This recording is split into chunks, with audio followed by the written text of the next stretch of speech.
کہ جلد از جلد جو انٹرا افغان مذاکرات ہیں وہ بھی اپنے منطقی انجام کو پہنچیں، اور ڈونلڈ ٹرمپ کی یہ خواہش ہے کہ یہ مذاکرات جو ہیں انٹرا افغان مذاکرات امریکہ کے صدارتی انتخابات سے پہلے کسی حتمی نتیجے پر پہنچے۔ اور ناظرین، آپ کو یہ بھی یاد ہوگا کہ جو معاہدہ امریکہ کا طالبان کے ساتھ ہوا تھا، اس میں یہ بھی لکھا گیا تھا کہ جو طالبان قیدی ہیں انہیں بھی رہا کیا جائے گا، لیکن افغانستان کے جو صدر ہیں اشرف غنی نے طالبان قیدیوں کو رہا کرنے سے انکار کر دیا تھا، جس کے بعد ڈونلڈ ٹرمپ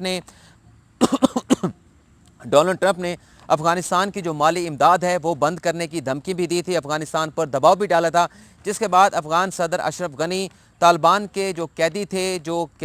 حراست میں تھے امریکہ کی افغانستان کی حکومت میں، انہیں رہا کرنے کا انہوں نے فیصلہ کیا تھا۔ لیکن ناظرین، ڈونلڈ ٹرمپ یہ چاہتے ہیں کہ جو انٹرا افغان امن مذاکرات ہیں جو ایکسپیکٹ کیے جا رہے ہیں کہ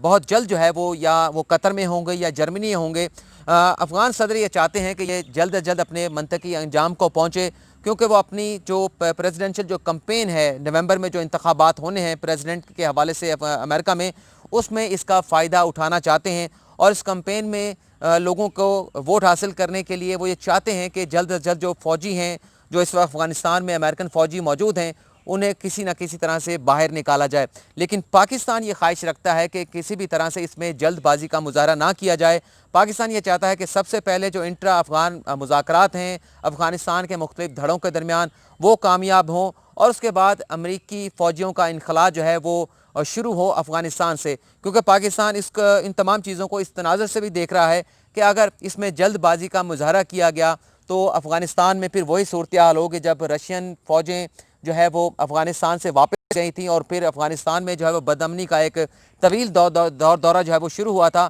تو پاکستان ان سارے معاملات کو اس تناظر میں بھی دیکھ رہا ہے۔ تو یہ تھی اچھی خبر جو میں نے آپ کے ساتھ شیئر کی کہ جلد عبداللہ افغان امن کونسل کے جو سربراہ ہے وہ پاکستان کا دورہ کریں گے۔ اب ہم بات کر لیتے ہیں، آج احتساب عدالت میں سابق صدر آصف علی زرداری پر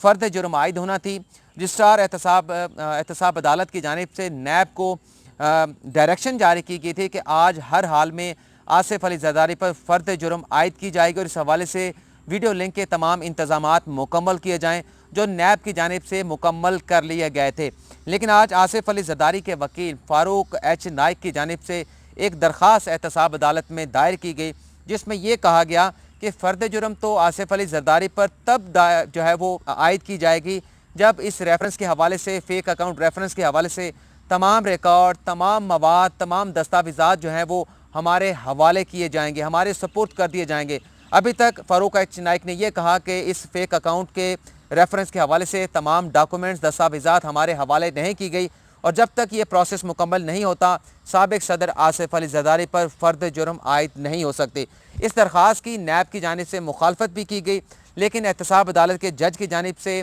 آصف علی زرداری کے وکیل کی جانب سے دائر کی گئی اس درخواست پر نیب سے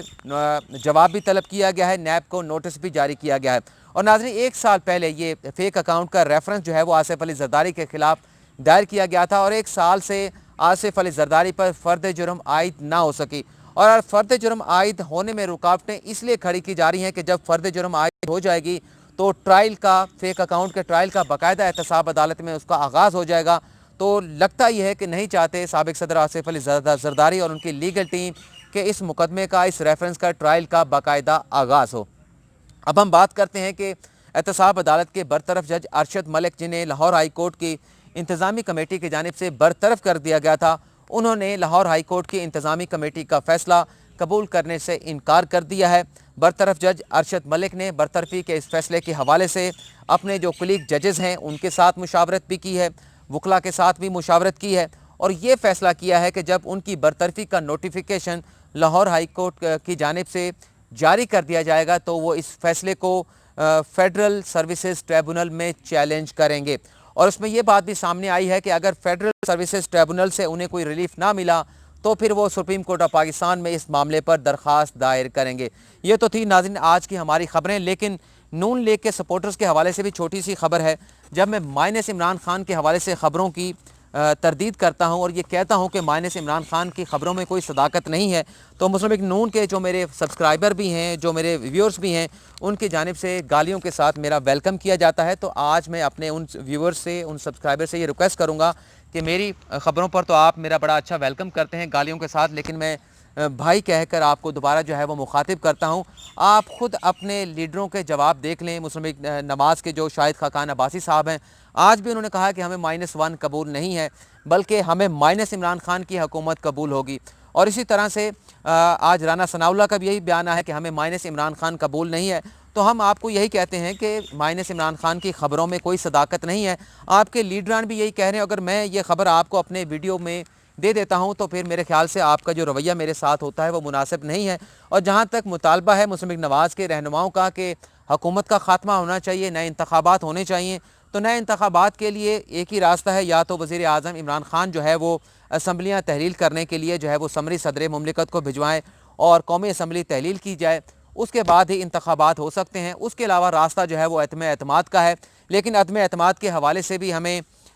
جو اپوزیشن کے جو تل ہیں ان میں ہمیں تیل نظر نہیں آتا۔ تو آج کی اس ویڈیو میں اتنا ہی، اجازت چاہوں گا ناظرین، اگلی ویڈیو میں کسی نئے خبر کے ساتھ حاضر ہوں گا۔ اللہ حافظ۔